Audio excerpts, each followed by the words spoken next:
Kadarius Toney caught a pass and juked a pair of defenders. It was a familiar play on Saturday. Toney, a versatile freshman playmaker, earned significant playing time during Florida's first home game of the season and took advantage of it.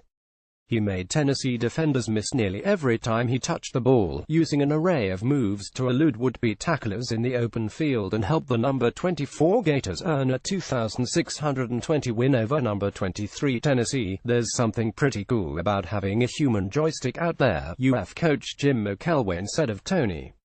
After catching 2 passes for 27 yards during Florida's season-opening loss to Michigan, McElwain said he wanted to get Toney more touches. Toney was targeted more on Saturday, catching 4 passes for 40 yards and rushing 1 time for 5 yards. They couldn't tackle him at all, UF receiver Brandon Powell said. He does the same thing in practice, so it doesn't surprise us at all. Toney's first touch came in the second quarter. He caught a pass from Florida quarterback Philip Franks along the right sideline, sidestepped a defender and juked another before being tackled after a 19-yard gain. Soon after, he gained 8 yards on a slant across the middle of the field. Florida even lined him up at quarterback in the first half, and he gained 5 yards on a rush up the middle. He's gotta still learn how to play, but he was a guy that we felt needed to get touches, McElwain said. He's an electric guy, man. Caption scoreless tailbacks. There was no one in front of Malik Davis. He almost reached the end zone, but just as he was about to complete his 72-yard touchdown run, Tennessee linebacker Justin Martin swiped at the ball from behind, forcing a fumble. The ball bounced out of the back of the end zone, giving possession back to Tennessee.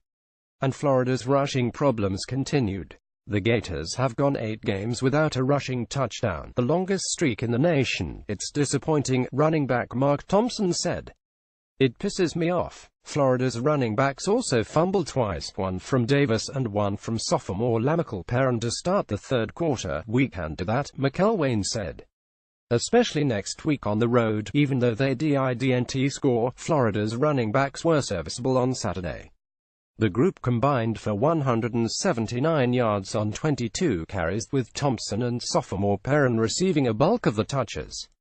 Both Thompson and Perrin had impressive moments, like Thompson's 7-yard rush through several Tennessee defenders in the second quarter and Perrin's 8-yard run in the first quarter.